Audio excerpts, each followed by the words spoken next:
ما ينفعش ييجي عليّا دخول المدارس غير لمّا أعمل لهم الوصفة ديّة، الوصفة ديّة اللي بتفكّرني بأيام المدرسة، فتعالي بقى النهارده نعمل مع بعض أحلى وأطعم مخبوزات طعمها خطير، كل اللي هيدوقها عندِك هيقول لِك أنتِ عاملاها إزاي، والولاد هيتجننوا عليها وهيطلبوها منِّك كل يوم في الlunch box. 4 كوبايات من الدقيق، نُص كوباية من السكر، نُص كوباية من الزبيب، معلقة كبيرة من الخميرة الفورية، ومعلقة صغيرة من البيكنج باودر.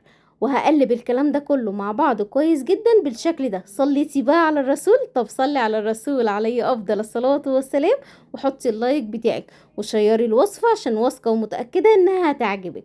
ومعايا بقى بيضتين، اخدت بيضة وبياض بيضة، وصفار البيضة هغطيه علشان خاطر ما ينشفش معايا، وهقولك انا هستخدمه في ايه دلوقتي.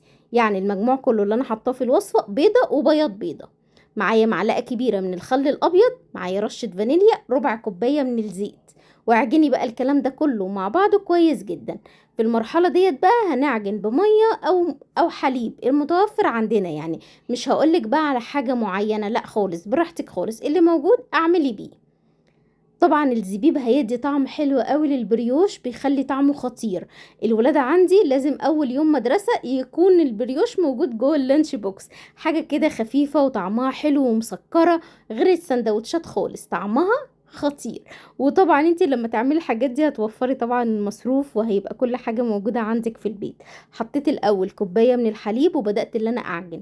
حطيت كمان حضرت جنبي كوباية من المية، وهبدأ اللي انا انزلها واحدة واحدة كده لحد ما العجينة تتعجن معايا. تمام.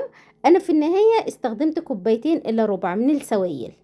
ده شكل العجينة بتاعتي بعد ما عجنتها واتلمت معايا بالطريقة ديت. طبعا الزبيب هو اللي فوق الوش ده. هغطيها بقى كده، الاول هحط على وشها شوية زيت واغطيها بقى واسيبها تخمر شوية.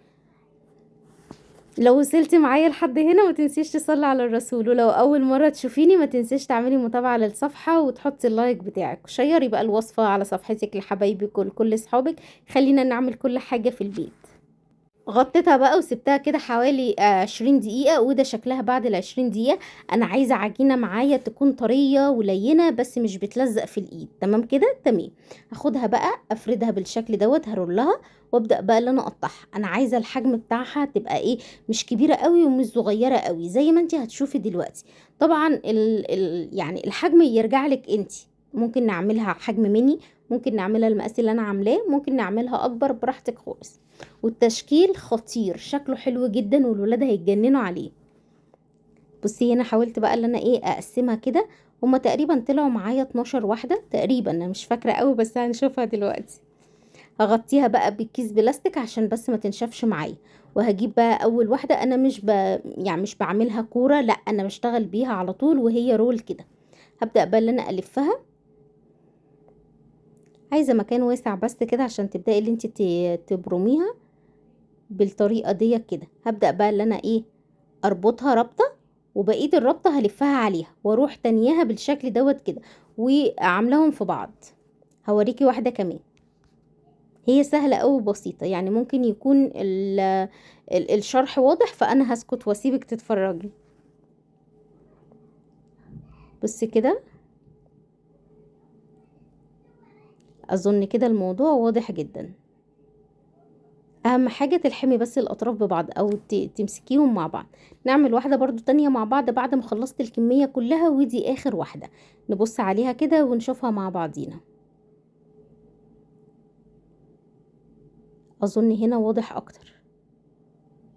بلفها عليها كده، بصي يعني ايه من جوه لبره لحد ما بوصل للنهاية، وبروح ماسكاهم في بعض، وده شكلها. بحطها بقى في صينية مدهونة دهنة حلوة من السمنة، بلاش زيت خليها سمنة. وهغطيها بكيس بلاستيك واسيبهم اللي هم ايه يرتاحوا شوية. بسيبها كده حوالي 10 دقايق. في ال10 دقايق دول هكون مشغله الفرن بقى علشان خاطر تدخل على فرن سخن. معايا بقى صفار البيضة، حطيت عليه كده شوية لبن، وبدأت اللي انا اقلبهم مع بعض كويس جدا، وهنزل عليه بكيس من الفانيليا، رشة فانيليا بسيطة كده. كده تمام قوي، قلبت كله مع بعضه. نقدر نحط على وشها سكر، يعني بعد ما تدهني بقى البيض مع الحليب بالشكل ده، ترشي على وشها شوية سكر. انا بقى بسيبها زي ما هي كده، لان الولاد بيحبوا احط على وشها مربى، بس المربى بتبقى ساعة الاكل او العسل الابيض، يعني المتاح. عايزة اقولك بتبقى طعمها خطير جدا. انتي لما تدخل الفرن دلوقتي وتطلع وتشوفيها هتنبهري بجمالها. هدهن بقى الوش كله بالشكل دوت، ولسه لما تدخل الفرن بقى هتلاقيها ايه، اتنفخت شوية يعني. خلاص كده بدخلها الفرن بقى على الرف الوسطاني على درجة حرارة 180، والفرن بيكون شغال من قبليها بشوية.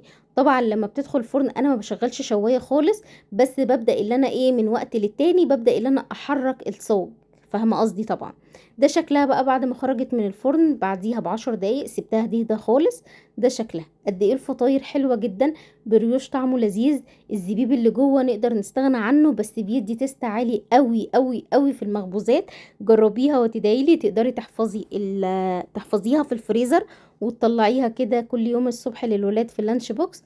طعمها حلو جدا. تخيلي بقى ديت بتتباع بالربكين. انا عملت الصاج ده كله كده يعتبر بنص كيلو بس من الدقيق، سعره 10 جنيه. يلا هستناك تشيريها على صفحتك عشان الكل يستفيد. وده شكلها في النهاية خطيرة يا جماعة، والطعم حكاية. والله لو قمتي عملتيها دلوقتي هتدعيلي. عارفة انا بعمل ايه جنب كوباية شاي بلبن؟ بتبقى خطيرة. ولا الشاي السادة رايحة في حتة تانية. بحبكم جدا، متنسيش اللايك بتاعك والكومنت بالصلاة على الرسول.